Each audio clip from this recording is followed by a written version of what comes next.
...1980-at írunk. Megérkeznek Magyarországra az első 105-ös Skodák, ugyan Csehszlovákiában már 2 éve lehet ezeket kapni, nálunk csak ekkor érkeznek meg, és az első magyar tulajdonosok, többek között ennek a 80-as gyártású 105-ös Skodának a tulajdonosa se gondolja, hogy mennyire jó és trapabíró autót kapott, hiszen bár látszólag ugye azért van már egy kis rozsda az autón, de hát ez egy 22 éves autó, kezit csókolom, és ahhoz képest elképesztően jó, teljesen intakt állapotban van, tehát egyben van a kakni, egyben van a futómű, tehát egyáltalán nem egy annyira borzalmas autó.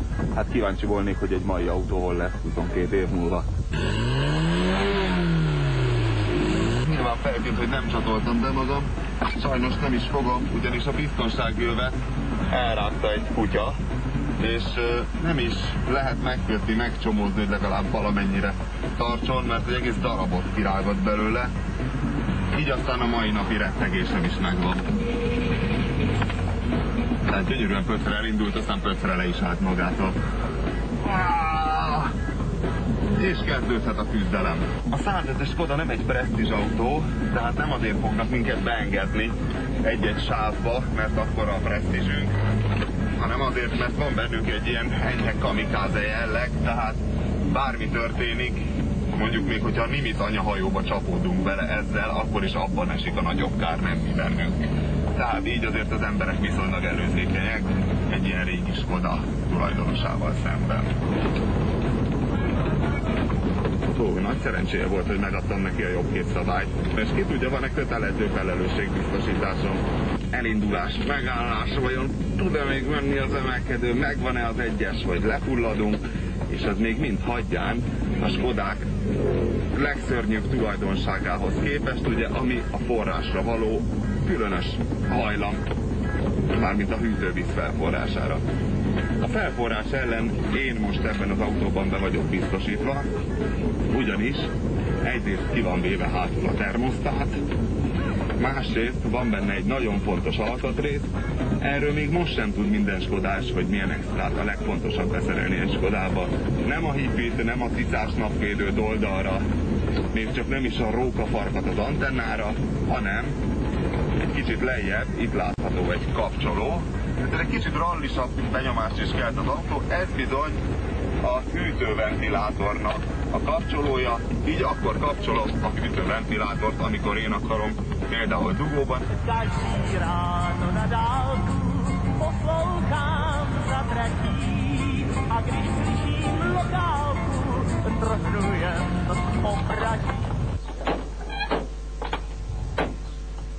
Tulajdonképpen, ha kinyitjuk az ajtót, fölösleges is becsöngetnünk.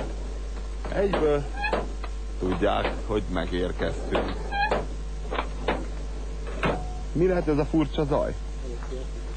Jó napot, jó napot! Egy kicsit megmeredett a motorja neki. És a táblastartából jön ki a meleg. Ó, de hát akkor nem súlyos. Ó, nagyszerű. Kicsit túlevült egész. Aha, a Strada, ugyebár a Strada. Jó videó. Mennyi egy fékbetét garnitúra? 1200 forint az első betét, a tárcsafékbetét. És az már Lukasz. Jó minőségű. Sokat volt ez, mióta a német maga azt karolta dolma, azért az alkatrészre tettek ők rá. Mondjuk nagyon olcsó volt a Skoda. Ez is Skoda, de ez már teljesen más tészta. 4 évvel fiatalabb, 1984-es 130-as a legendás Rapid. Árban is ez sajnos följebb van egy kicsit, tehát aki belebotlik egy Rapidba, az állapot függvényében 3 és 500 000 forint között kell, hogy áldozzon rá, de miután kipróbáltam, azt kell, hogy mondjam, megéri. A 130-as Rapid és mondjuk egy sima 120L között sokkal nagyobb a különbség, mint mondjuk az Opel Calibra és a Vectra között, ami szinte csak karosszériában tetten érhető különbségekben nyilvánul meg. Itt teljesen más a futómű, sokkal erősebb, ugye 70 lóerős.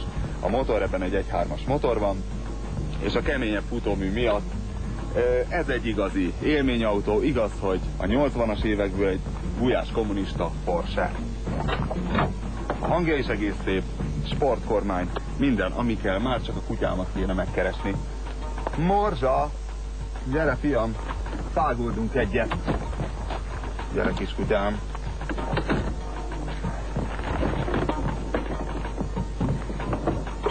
sportkormány, gyári napfénytető, hoppá.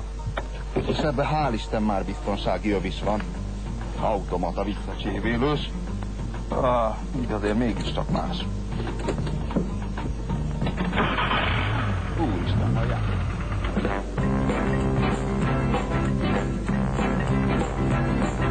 Páni a paní, vím, jak se ruší žál. Já tíhnu duší jen klejny karneval. Já kdysi panám, já